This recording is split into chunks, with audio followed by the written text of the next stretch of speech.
Boss, ulikuwa unasema? Yaani nasema hivi.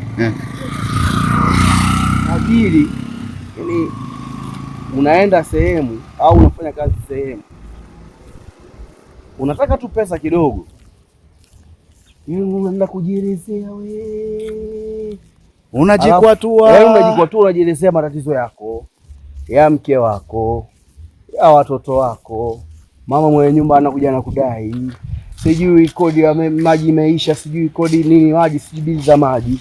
Hapo unajielezea kwa tajiri ujue. Yaani huyo ambao unajielezea kwake wewe unasema kwa wewe tajiri. Wallahi tena sio tajiri.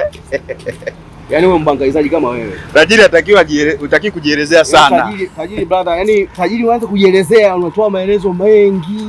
Hamnaga tajiri yani. Hamna tajiri hapo. Yaani ukiona unajielezea sana kwa wewe unamuita tajiri au ndio bosi wako. Yaani matatizo yako unajimwaga. Alafu mwisho wa siku anaingiza mfukoni akupe 50,000 au laki. Lakini umeshamwaga siri zako za maisha yako yote. Sasa una tajiri, wala bosi una. Yaani ni mbangaizaji mwenzio, tuseme yeye ana connection. Anapata bevi hela alafu wewe unamwangalia yeye. Badilisha tajiri.